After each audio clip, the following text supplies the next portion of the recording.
Magandang tanghali mga katropa at mga kabady, at lalong-lalo na sa mga bagong nag-subscribe sa ating YouTube channel at sa mga ngayon lang po napadpad. At kung napindot niyo po itong video to, maraming salamat. At umabot kayo sa part na papaliwanag ko yung kung paano po pinagbabawal talaga na magsuot ng uniforme lingid sa Kalaman. Kahapon may nahuli na naman pong dalawang nagpa-power trip. Ika nga ni Colonel Gabunog, yung tinatawag na term, may tinatawag siya doon na term na power trip. So dalawa yung nahuli doon sa may Kalinan, doon sa Joint Task Force doon sa Kalinan po na nagpapatupad po ng security. So akmang-akma na kupiskahin nila yung dalawang tao to na nagpapanggap na sundalo. So hiningan sila ng legal documents kung magpapatunay kung sila ba talaga ay membro ng Armed Forces of the Philippines. Ayun nga, yung isa nagpakilala, siya daw ay Reserve Army. So nung hinanapan na sila ng documents, wala silang maipakita. Tapos ang masakla pa guys, nagdala siya ng silang dalawa ng baril. Ayun. So na-recover sa kanila yung isang 9mm tsaka yung 45 pistols. So yun ang pinaka masaklap doon na mangyari guys, kung uhaw tayo sa mga ganyang klaseng kaalaman po, na kung basta-basta nyo na lang po susuit. Ito, kita nyo sa likod ko, mga ganyang napaka ano po yan guys, sagrado po sa amin ng mga sundalo at sa mga ibang mga men and personnel uniform. At buong buhay po nila yung napaglaanan. Hindi ko na lang po ikukwento kung paano ko po napasok tong ganitong pagsiservisyo sa ating inang bayan. So lingid din sa kalaman ng iba. Bago nyo po ito masusuot guys, marami kayong pagdadaanan.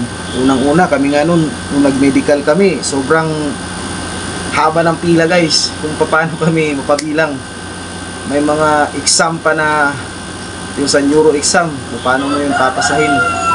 Baka may problema ka sa tornilyo mo, so mahirap yun kung nakapasok ka na doon sa hukbong sandatahang lakas ng ating Pilipinas. So yun talaga yung pagkakamali ng dalawa guys. Sana magbigay aral po ito sa lahat po na nanaisin na magsuot ng uniforme at magpapanggap na kabilang po sa hukbong sandatahang Pilipinas. So ito po guys, may babasahin lang ako dito po na author nito si John Z. Page. So na-publish niya po ito ano pa 2017 pa to, October 4, 2017. Then ito yung nakalagay sa ano niya, ito: civilians wearing soldier uniforms to be penalized. Ayan, ang tawag dito guys. So authorities reminded civilians or unauthorized persons to desist from wearing police or military fatigue and camouflage uniforms, stating that it is punishable by law and can be penalized if caught. So yan po guys, klarong-klaro dito sa unang talata niya na yun talaga, pinagbabawal talaga na suotin natin yan. Kung civilian kayo, huwag nyo nang nanaising magpa-power trip, kasi may kalalagyan din kayo talaga. So tulad ng nangyari doon, balikan ko, nung nangyari nung nakaraang araw. So may nahuli yung ating task force Davao doon sa Lacson, Kalinan. Ayun po, pa-power trip sila. Ayan, nagpakilala na sundalo ako, ganyan. Tapos nung hinanapan na sila ng mga identification, wala silang maipakita guys. So doon pa lang mabubuko na kayo dyan guys. Lalo na yung mga legal documents po talaga na nagpapatunay. Kasi gaya sa akin, nung mag-apply ako that time, so pumunta ako sa Community Defense Center ng 11 Opip noon. At nag-antay lang ako, nag-antay na ako ng mga siguro 3 buwan bago dumating yung third quarter. Yung pagdating ng third quarter guys, processing na yan. So doon yun na magpipill up na kayo ng mga forms dyan. Then pag nakapasa kayo dyan, so proceed na kayo for medical. Doon pa lang sa medical guys, nanaisin nyo nang mag-quit kasi sa sobrang hirap guys. Yan lang ha, akmang-akma itong topic natin ngayon sa mga nagbabalak talaga na pumasok sa serbisyo. So habaan nyo pa yung pasensya nyo guys. Huwag kayong basta-basta na may aya sa'yo na ganito ka na lang, pumasok ka dito. Scam po yan guys. So malaking pananagutan din yan sa ating batas. Kung mahuli kayo niyan, so tigil-tigilan nyo na rin yung mga illegal recruitment na mga ganyan. Kasi hindi sa lahat ng oras nakakalusot kayo, may kalalagyan din kayo. So kawawa yung hindi marunong kumilatis ng kapwa na ika nga ng kasabihan kasi walang manluloko kung walang magpapaloko.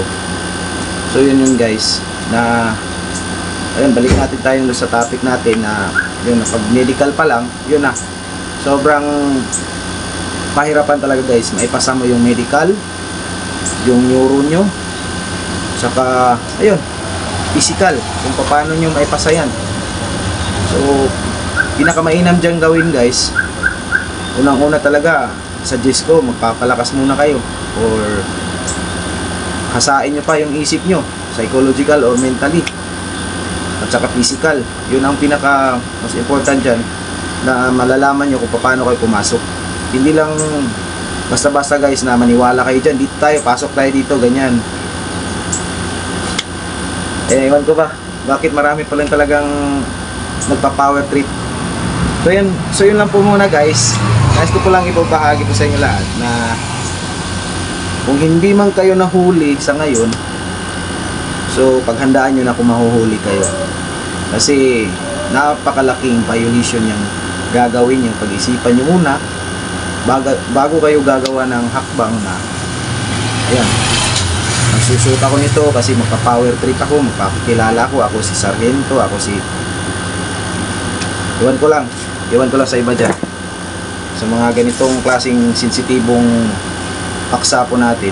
So ang maipapayo ko sa inyo guys, pumunta kayo sa mga legal camp nyo, maghumingi kayo doon ng mga advice. Unang-una, huwag kayong basta-basta dyan maniwala ka agad, papasok na kayo ganyan, may babayaran kayo. Wala yan, wala.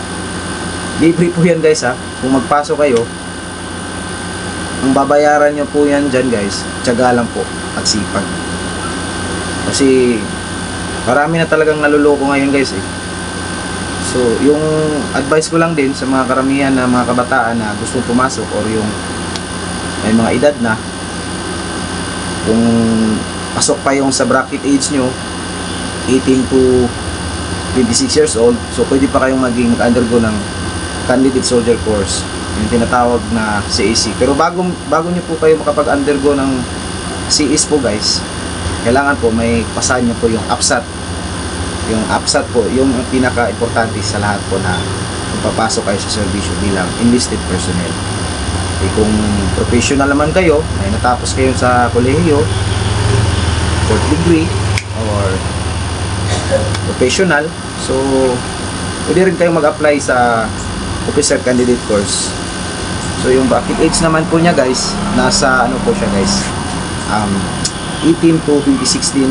Kung officer class kayo, nasa kahit 20, basta hindi kayo lalagpas ng 26. So yan lang po muna guys, konting kalaman lang po na ay bahagi po sa inyo, na hindi po basta-basta yung pagdadaanan natin bago natin po maisuot. Kasi kung gagamitin nyo lang man sa kawalang hiyaan, huwag nyo na po ituloy kasi may kalalagyan din kayo. So hanggang dito lang po guys ha. Kung umabot kayo sa ganitong paksa natin, pakipindot na lang po din yung like and share, then comment na lang po kung saan lugar po nakarating yung video natin para ma-shoutout po kayo lahat ng mga katropa at mga kaibigan natin dyan, saan man panig ng mundo at bansa na. Mabuhay po tayong lahat po guys. Ito po si Sergeant Antonio Luma, bumabati sa inyo na magandang hapon.